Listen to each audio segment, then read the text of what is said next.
김문영 교수님과 함께하는 그알외전 두 번째 시간입니다. 오늘도 귀한 시간 내주신 김문영 교수님 어서 오세요. 네, 안녕하세요. 이번 그알외전은 교수님과 함께 우리나라 사망 진단과 관리의 문제점에 관해 이야기하고 있잖아요. 네.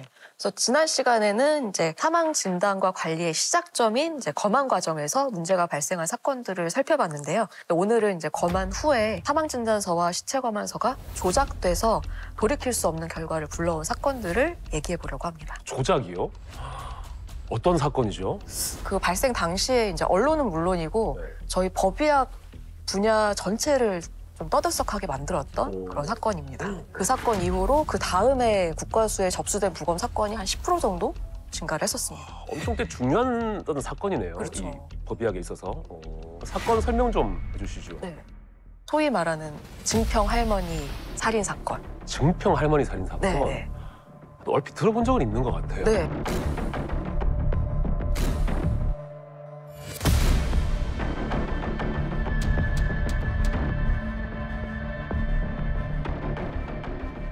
(2016년 5월 21일에) 충북 증평군에 혼자 사시던 이제 80대 할머니가 계셨는데요. 네.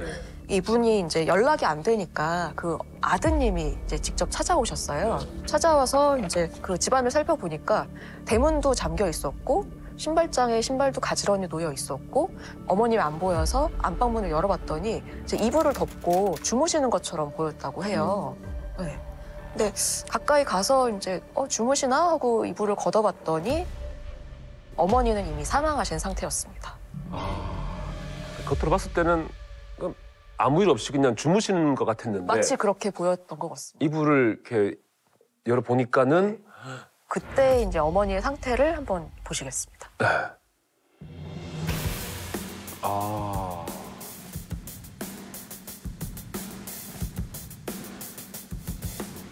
지금 이게 그 당시 그 시신 인체도입니다. 근데 저희가 지금까지 몇 번 이 부검 때에서 시신을 봤잖아요. 다른 사건 통해서. 좀 색깔이 좀 입혀져 있는 것 같거든요. 얼룩덜룩하게. 그렇죠. 네.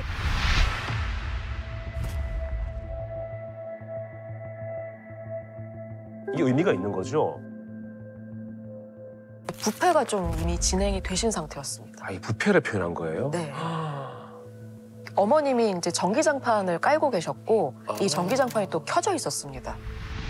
발생 시기도 이제 5월 달이었으니까 좀 날씨도 따뜻한 데다가 전기장판까지 이제 틀어져 있었으니까 열이 가해지면 부패의 속도가 굉장히 많이 달라질 수 있거든요. 그래서 이 부패 정도로 봐서는 이제 사망 시각을 정확히 단정할 수 없는 그런 상황이었습니다. 그래요? 딱 봐도 그냥 어쨌든 이게 부패가 많이 돼 있는 상태 같아서 일단 꽤 오래전에 사망하신 것 같다라고 생각했었거든요. 네. 근데 이런 식으로 열이 가해지면 하루 이틀만 해도 이렇게 부패가 꽤 많이 진행될 수 있습니다. 그러면 언제 사망한지도 모른 채 그 자리에서 그렇죠. 사망하신 채로 발견된 거잖아요. 어쨌든 어머님이 사망하신 상태로 발견이 되셨으니까 이제 경찰에 곧바로 신고를 했고 경찰 수사도 진행이 됐습니다. 이 가족분들이 어머님이 혼자 사시니까 그 집에다가 또 이제 방범용 CCTV를 달아놨었거든요. 그래요? 네, 그래서 이제 그 CCTV 메모리 카드도 이제 경찰에게 제공을 했고 이 시신 자체도 이제 경찰이 인근 병원 응급실에 모셔가서 검안을 받았습니다. 그러면 일단 집안에서 사망한 채 발견된 거고 CCTV가 존재했고 경찰에게 이제 넘겼다 그러면 어쨌든 난 어떤 일이 있었는지 정도는 나왔겠네요. 네. 수사 결과 어떻게 나온 거예요? 경찰이 이제 조사를 해보니까 이제 대문도 안에서 잠겨 있었고 금품 같은 것도 거의 그대로 있었고 별달리 이렇게 침입 흔적이라고 할 만한 게 뚜렷하진 않았던 것 같습니다. 그래요? 네. 아무래도 이제 정황으로 봐도 이제 시신도 이불 덮고 누워 계신 상태였고 그렇죠. 이제 어머님의 이제 틀니가 있었는데 그 틀니 일부가 주방 싱크대 접시 위에 이제 가지런히 놓여 있었다고 해요. 근데 평소에도 이제 주무시기 전에는 틀니를 이렇게 딱 빼놓고 주무신다고 하셔서 그런 것도 이제 좀 주무시다가 사망하신 게 아닌가라는 게 여러 가지 정황들이 있었던 것 같습니다. 침입 흔적도 없고 안에서 사망하셨다 그러면 이렇게 나이가 좀 있으시니까 그렇죠. 네. 우리가 사망의 종류로 치면 좀 병사에 가까운 그렇게 보이거든요. 네. 가족분들도 이제 연세도 80대이시고 여러 가지 지병도 있으셨으니까 병사가 아니겠느냐라고 특별히 의심은 그 당시에 하지 않으신 것 같고 경찰이 이제 병원에 모시고 가서 검안을 받았다고 했잖아요. 네. 그때도 이제 시체 검안서에서도 이제 사망의 종류를 병사로 표기를 했습니다. 그래서 뭐 여러 가지 이제 종합을 해보면 경찰 입장에서도 범죄 혐의성이 없어 보인다라고 생각해서 이제 사건은 종결이 됐고요. 그러니까 가족들에게 이제 시신이 인도돼서 장례 치르고 화장까지 된 사건이었습니다. 여기까지 들으면 사실 뭐 큰 문제는 없어 보여요. 교수님과 얘기 나눌 만한 사건으로 보이지는 않거든요. 수사도 충분히 한 것 같고, 그러니까 정황상 범죄라고 보긴 좀 어려워 보이기도 하고요. 그렇죠. 그리고 유족들도 그러니까 별 의심 없이 장례까지 치른 거잖아요. 네네네. 근데 왜 이게 지금 법의학계에서 그렇게 역사적인 사건이 된 건지 지금 너무 궁금하거든요. 그 아까 네. 얘기하고 넘어갔던 것 중에 이제 전기장판이 켜져 있었다. 네. 그래서 사망 시각은 정확히 알 수 없었다라는 얘기가 있었잖아요. 그렇죠. 아드님 입장에서는 이제 장례 끝나고 나중에 제사를 언제 치를지를 결정을 해야 되는데 사망일을 모르는 거죠. 알아야지. 그렇죠. 그렇죠. 네, 그래서 이제 경찰에게 제출했던 메모리 카드를 돌려받아서 이제 그 CCTV를 재생을 시켜봤습니다. 언제까지 살아계셨는지를 확인해야 되니까. 여기에 이제 굉장히 충격적인 장면이 담겨 있었습니다. CCTV 안에 네. 어떤 장면 있었던 거예요? 이 어머니가 시신으로 발견되시기 5일 전에 이제 누군가가 어머니를 목을 조르고 성폭행하는 모습이 담겨 있었습니다. CCTV 안에 그게 담겨 있다고요? 네. 잠깐만 일단 잠깐만 그러면은 일단 경찰 이 CCTV를 봤을 거잖아요 수사하면서. 이제 경찰이 그 메모리 카드를 분명히 받아서 이제 갖고 다녔어요. 이렇게 수첩 사이에 껴가지고 이제 잘 갖고 다녔는데 그거를 이제 재생은 미처 하지 못한 것 같습니다. 야, 진짜 그건 너무 좀 말이 안 되는데. 근데 CCTV가 방범용 CCTV를 했잖아요. 외부에 있는 거잖아요. 그 또 범죄 상황이 다 보였다는 거예요. 네, 네. 그 CCTV에 담긴 모습을 좀 설명을 해드리면 집 울타리 바깥을 이렇게 어떤 사람이 빙빙 돌아다니는 모습이 보이다가 어느 순간 이 사람이 그 CCTV 사각지대에서 쓱 나타나는 거예요. 그러면서 할머니한테 좀 이렇게 실랑이를 벌이다가 목을 졸라서 기절을 시키고 이제 안방으로 데리고 들어가는 그런 모습들이 다 찍혔고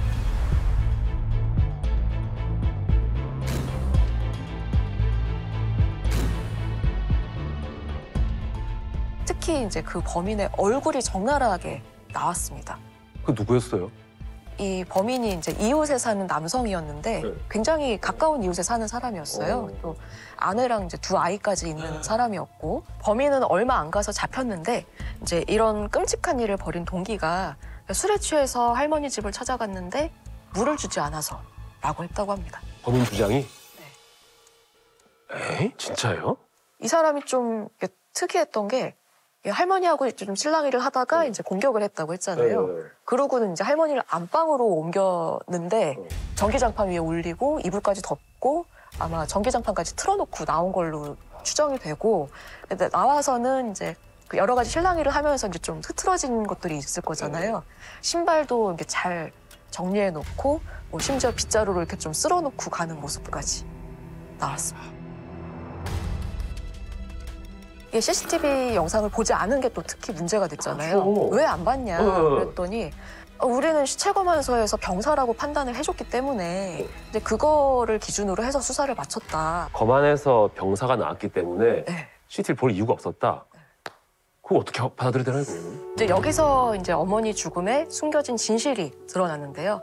응급실 의사가 검안한 결과가 이제 병사로 나왔다고 했잖아요. 알고 보니까 이 경찰이 의사한테 병사로 써달라고 유도를 한 거였습니다. 유도를 했다고요? 네. 어떻게 유도를 해요? 사실 이 응급실 의사는 이제 좀 부패가 됐으니까 자기도 이제 사망 원인은 잘 모르겠다라고 미상이라고 분명히 표기를 했거든요.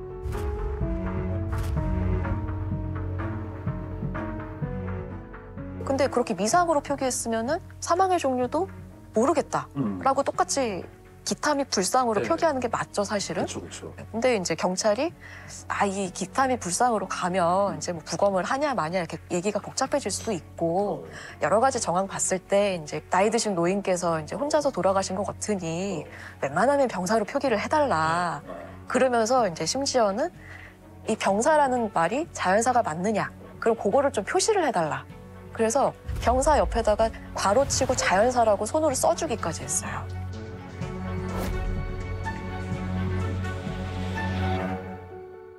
CCTV가 있었고 명확히 수사를 충분히 할 수 있었는데 그냥 몇 가지 정황 위주로 보고 판단해서 그걸 요구를 한 거잖아요. 그 거만이한테.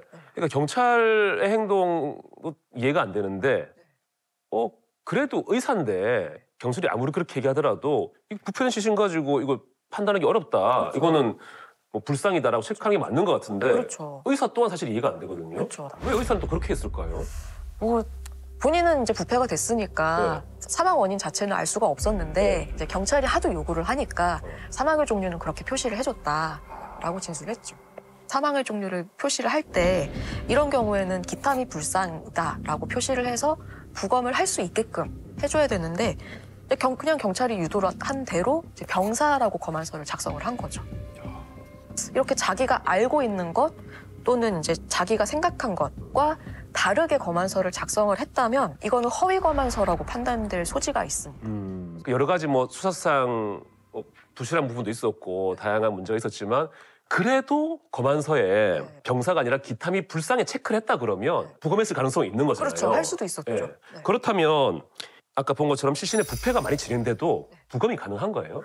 뭐 부패가 진행됐다고 해서 부검이 불가능한 건 아닌데 뭐 당연히 이제 부패가 되면서 뭐 장기라던가 세포라던가 분해가 되니까 좀 사망 원인을 정확하게 진단할 수 있는 가능성이 좀 떨어지긴 합니다. 근데 어쨌든 이 사건처럼 좀 신체에 매력이 가해져서 사망에 이르렀을 정도라면은 부패가 됐더라도 부검에서 어느 정도의 소견은 나왔을 가능성이 높죠. 그럼 만약에 이 증평 할머니 살인 사건 피해자 시신을 부검했다. 그러면 부검 통해서 뭐가 나올 수 있었을까요? 네, 또 한번 보시면 네. 아마도 이제 제가 예상하기로는 기절할 정도로 목이 졸렸다는 정황이 나왔으니까 아마 이제 그 정도로 목의 외력이 강하게 가해진 표피박탈이라던가 어떤 출혈이라던가 그런 흔적이 좀 있었을 것 같고요. 그 과정에서 이제 얼굴에 우열이 생기고 결막 같은 곳에서도 이제 질식에서 흔히 볼 수 있는 점출혈이 있었을 가능성이 높습니다. 이런 부분이 부패를 해도 부검하면 나올 수 있는 부분이에요? 어느 정도는 나왔을 겁니다. 그래요? 네. 검안에서는 나오기 힘들고요. 검안에서는 어쨌든 부패 때문에 이제 피부 색깔도 변한 상태라서 겉으로 봐서는 이제 몰랐을 수도 있겠지만 부검하면서 이제 안쪽에 그 조직들을 살펴보면 뭐 출혈이나 골절 정도는 나왔을 가능성이 높죠. 야, 그럼 만약에 그때 부검을 했다 그러면 좀 더 빠르게 네. 범인을 잡고 사건을 해결했을 텐데 네. 뒤늦게 밝혀지는 거잖아요, 이게. 그렇죠. 이 범죄 사실이. 만약에 그 CCTV가 없었으면 오. 아드님이 또 그 CCTV를 경찰처럼 끝내 확인하지 않았으면 맞아. 이거는 살인 사건 하나가 그냥 묻혀버릴 수 그럴 있는 뻔했네요. 처음 이 사건 소개할 때 이 사건 이후로 부검률이 뭐 10%인가 네, 높아졌다 그랬잖아요. 근데 이 얘기를 다 듣고 나니까 왜 그런지 이제 이유를 좀 알 것 같네요. 그렇죠. 실제로 이 사건 이후에 이제 부패된 시신에 대해서는 적극적으로 부검을 고려를 하게 된 거예요. 또 이런 사건이 있을까 봐. 참 이런 일이 벌어져야지 또 그게 바뀌네요. 네. 이 사건은 다행히 CCTV 덕분에 해결이 됐지만 시체 검안서가 제대로 기타 및 불상으로 나갔다면 CCTV가 없었어도 이제 부검을 했을 가능성이 높고 부검을 통해서 이제 어머님의 정확한 사망 원인을 파악했을 가능성이 높죠. 그러니까 이게 시체 검안서 이제 체크 3개 중에서 이제 이게 어디 하냐에 따라서 굉장히 중요한 겁니다. 진짜 중요한 거네요. 이게 검안이가 어디 체크하냐에 따라서. 그래서 이제 검안 자체도 중요하지만 이제 검안을 통해서 작성하게 되는 사망진단서나 시체검안서의 내용이 굉장히 중요한데요. 그래서 증평할머니 살인 사건에서는 이제 경찰이 이 사망진단서를 병사로 쓰게끔 유도를 했다면 이제 두 번째 사건은 이 사건과 관련된 다른 중요 인물이 검안서를 조작했던 사건입니다. 조작을 했던. 네. 이번엔 경찰이 아니라 이제 다른 인물인 거죠. 어떤 사건인 거죠? 여기서는 이제 유족이 허위 검안서를 받아냈던 사건. 유족이. 그래서 이 사건은 이제 지향이 사건이라고 아마 잘 알려져 있는 사건입니다. 그죠. 지향의 사건은 저희 궁금한 얘기 Y에서도 예전에 다뤄서 화제됐던 사건으로 예. 기억을 하거든요.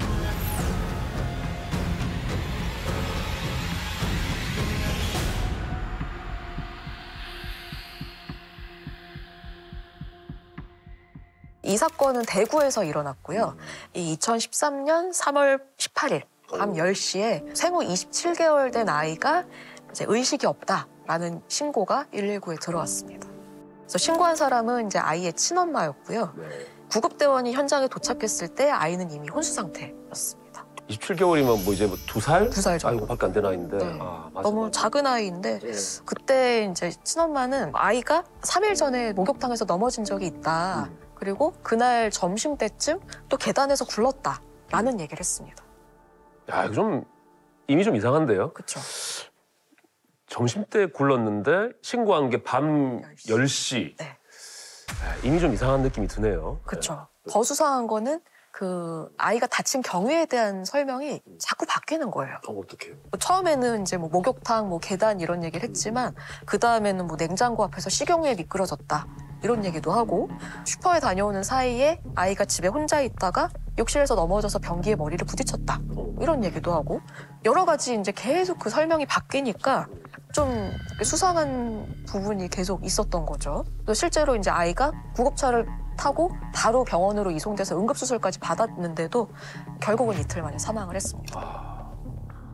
이틀 만에 사망했다 그러면 꽤 큰 어떤 일이 있었다는 건데 바로 병원에 데려가지 않고 뒤늦게 신고를 한 자체가 좀 문제가 될 것 같거든요. 그러니까 말하자면 이제 친엄마가 아이를 방치한 거라고도 볼 수가 있으니까 아이의 고모도 엄마의 행동이 조금 의심스러우셨던지 고모는 뭐 눈치챘군요. 네, 그러니까 고모가 이게 좀 의심스럽다라는 주장을 하면서 경찰에다가 그 죽은 아이의 부검을 해달라라는 요청을 합니다. 잘하셨네요. 네. 근데 부검을 못했어. 왜요?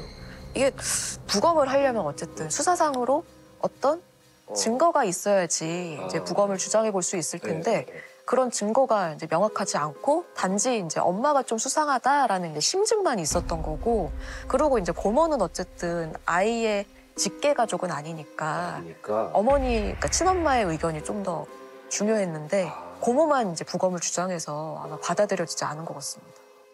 야, 근데 그 뭐 친엄마, 뭐 친계, 뭐 직계 중요하지만 솔직히 우리 보면 뭐 그 친엄마, 친부모가 뭐 아이를 살해를 하거나 그런 사건들이 많이 있었잖아요. 그렇죠, 종종 있죠. 네, 이런 경우에는 친엄마가 하지 마라 그래도 누군가 옆에 다른 친척이나 가까운 사람이 하라면 해도 되는 거 아닌가? 이게 아니면 언제 부검을 요청할 수 있지는 생각이 좀 들거든요. 근데 어쨌든 우리나라에서는 이제 법적으로 부검을 할지 말지 결정하는 권한은 검사에게 있습니다. 부검을 해야겠다라고 이제 수사관이 판단을 하더라도 이제 검찰이 법원에 영장을 청구해야 되고 법원이 그 영장을 발부를 해야 부검을 실제로 할 수가 있습니다.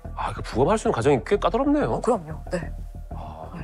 그래서 유족이 원한다고 해도 이제 수사기관이 부검의 필요성을 인정하지 않으면 사실은 이제 법적으로 요청할 권한이 있는 건 아닙니다. 그럼 이제 정황상 친엄마 행동이 수상하긴 한데 뭐 범죄 증거는 없는 상황이고 그러면 이제 이 사건의 사망 진단은 어떻게 났어요? 이제 응급실에서는 이제 머리에 있는 손상도 다 확인을 했고 그러다 보니까 병원에서는 외인사, 그러니까 머리 손상으로 사망했다라는 판단을 내렸습니다. 근데 지난 시간에 사망 진단서나 시체 검안서가 이제 외인사로 발급되면은 경찰의 조사가 필요한 거잖아요. 그렇죠. 그러면 일단 뭐 부검까지는 뭐 할지 안 할지 모르겠지만 경찰 수사는 시작했겠네요. 경찰 수사 없이 그대로 화장됐습니다. 잠깐만요. 외인사라고 했잖아요. 네. 그러면 그 검안서에 외인사로 찍혔다는 거 아니에요? 병원에서 발급한 사망진단서에는 외인사로 표기가 되어 있었겠지만 이 친엄마가 다른 의사한테 병사라고 적힌 시체검안서를 발급받았습니다.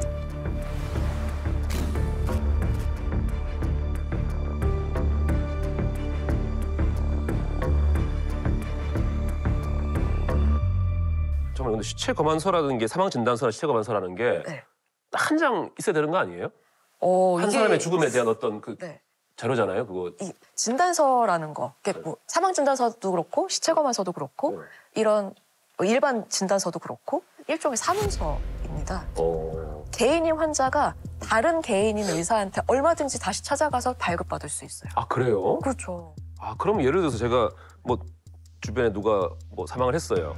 검안했는데 뭐 병사가 나왔어. 근데 봤을 때 병사가 아닌 것 같아. 그럼 시신 들고 찾아가서 딴 사람한테 또 받을 수 있고. 그럴 수도 있죠. 계속 할 수 있는 거예요? 그럴 수 있죠. 그러니까 우리가 질병으로 진단서를 받을 때도 이 병원 저 병원 가서 가볼 수 있잖아요. 그 자체는 가능한 거네요? 가능한 거죠. 의사 입장에서도 이제 이 환자가 어디서 이런 서류를 받아갔는지 받은 적이 있는지 그걸 파악할 수 있는 방법도 없고 환자에게 일단 발급한 서류를 다시 회수할 수도 없고요. 네, 그러다 보니까 이제 어떤 사람들은 실제로 이런 걸 이용해서 그러니까 소위 말하는 진단서 쇼핑을 하기도 합니다.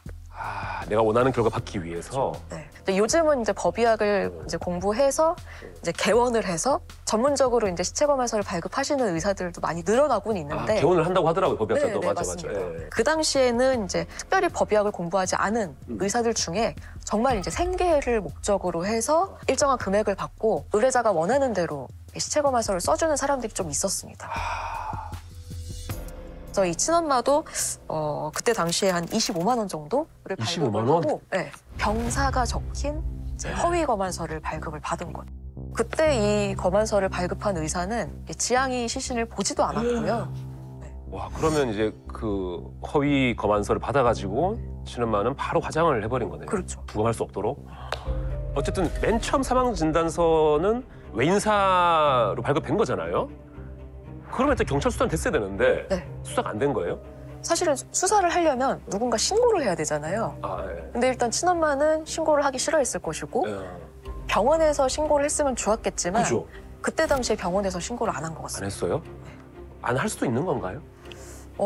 일단은 이제 병원에서 왜 안 했는지는 정확히 확인이 되지 않긴 하는데 이제 친엄마의 말을 들었다면 그냥 일반적인 사고라고 생각을 해서 경찰에 신고까지 해야 되는지는 미처 생각을 못한 것 같아요. 근데 사실은 의료법에서는 의료인들이 변사, 그러니까 자연스럽지 않은 사망이 의심되는 상황을 접하게 되면 경찰에 신고를 하게 하는 의무가 명시돼 있습니다. 네. 자기가 치료하던 환자가 이제 자연스러운 경과에 따라서 사망을 한 게 아니다. 그러면 이제 경찰에 신고를 했어야 되는 거죠. 그죠. 저희도 그 아래서 다른 사건들 보면은 의사분들이 신고한 사건들이 꽤 있거든요. 그렇죠. 특히 네. 아동 학대나 사건 같은 경우는 네. 그 임무를 저버린 거네요, 병원에서도. 네.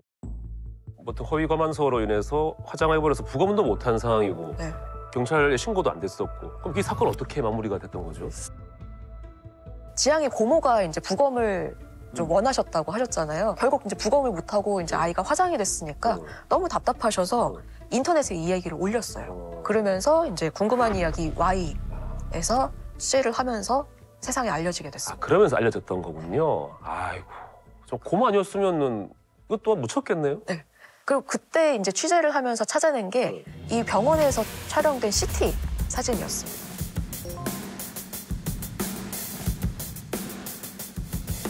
뇌 CT. 사실 저는 뭐 봐도 잘 모르거든요. 이게 지금 지향이의 뇌 CT인 거죠. 네네. 이 가로 방향의 단면을 이제 촬영한 것이고 예. 이쪽이 앞쪽, 이쪽이 뒤통수, 여기가 오른쪽, 여기가 왼쪽입니다. 그럼 어쨌든 지향이에 대해 뭔가 의료 남아있는 기록이 부검을 안 상태에서 이게 되게 중요한 굉장히 기록이었나? 중요한 자료죠. 네. 저는 사실 봐도 모르니까 이게 지금 뭐 어떤 걸 나타내는 거예요, 이게? 제일 하얀 거는 보통 뼈라고 보시면 되고요. 이건 뼈고. 네. 그리고 안에 있는 게 이제 뇌, 부드러운 조직인 뇌인데 제일 중요한 첫 번째 소견은 이쪽에 있는 이 하얀 부분이거든요. 그러니까 여기만 하얀, 이쪽만 하얗네요. 네네. 네. 이곳이 출혈입니다. 그래서 이 출혈 때문에 이 뇌가 좀 눌려 있는 그런 모습을 볼 수가 있고요. 이게 눌려 있는 거예요? 네. 근데 이게 출혈이 한 개가 아니고 또 하나 있어요. 출혈은 출혈인데 요거는 이 첫 번째 출혈보다 좀 더 오래전에 생겼을 거예요. 아, 그래요? 네. 그러니까 시간이 지나면서 이렇게 좀 변한 모습이거든요. 그래서 출혈이 최소한 2번 이상 발생했다라고 볼 수가 있고 이 출혈 모두 머리에 굉장히 강한 외력이 가해져야 발생할 수 있거든요. 이 정도 출혈이면? 네. 그러니까 아이가 지금 27개월, 2살밖에 안 됐는데 이 정도의 외력이 여러 번 가해졌다. 그냥 우당탕 넘어지고 이런 사고는 아닌 거잖아요. 그래서는 이 정도의 출혈이 발생하기 어렵죠. 그렇죠. 네. 근데 이런 그 외상이 왜 생겼는지는 알 수는 없는 거고. 어쨌든 머리를 어딘가에 어. 심하게 부딪혔거나 맞았거나 그랬을 가능성이 높죠. 또 이제 안쪽에 보면은 여기 어두운 부분도 있어요. 좀 진해 보이는 부분. 네네네. 요거는 사실 정상적으로 있는 뇌실이라고 해서 뇌 척수액이 이제 고여 있는 공간인데 이게 사실은 정중앙에 있어야 되거든요. 아, 그래요? 네. 근데 이게 굉장히 오른쪽으로 밀려 있죠. 네. 이쪽이 너무 많이 부은 거예요. 출혈이 생기면서. 그래서 뇌가 이렇게 부어 있으니까 제대로 기능을 할 수가 없고 수술을 해서 이제 출혈을 제거하더라도 사망할 수밖에 없었던 거죠. 지금 이렇게 검게 보이는 게 가운데 있어야 되는데 여기까지 밀려온 거예요? 네.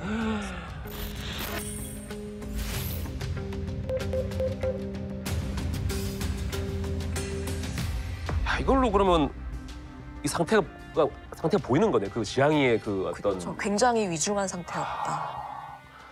참 뇌시티를 찾은 게 천만 다행이긴 한데 만약에 다시 그 시간을 돌려서 그 지향이를 부검을 했다 그러면 좀 더 어떤 사망 원인에 대해서 또 많은 걸 알 수 있었을까요?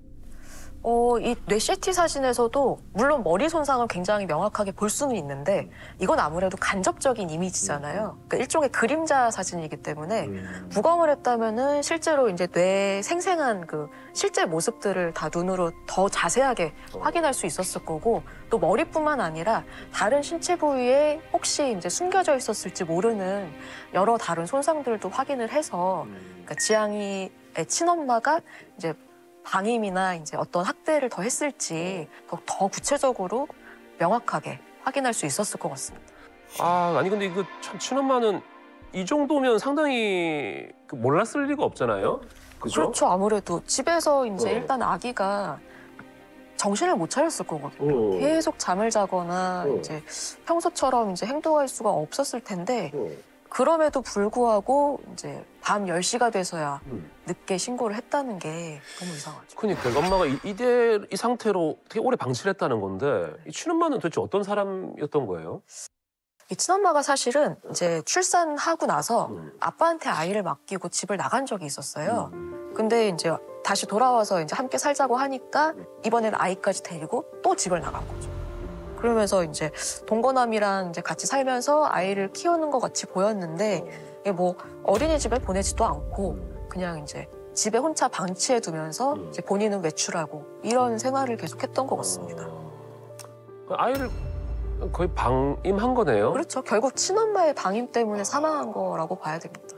그 방송 이후로 이제 경찰 조사가 시작이 돼서 그 친엄마는 이제 법의 심판을 받긴 받았습니다.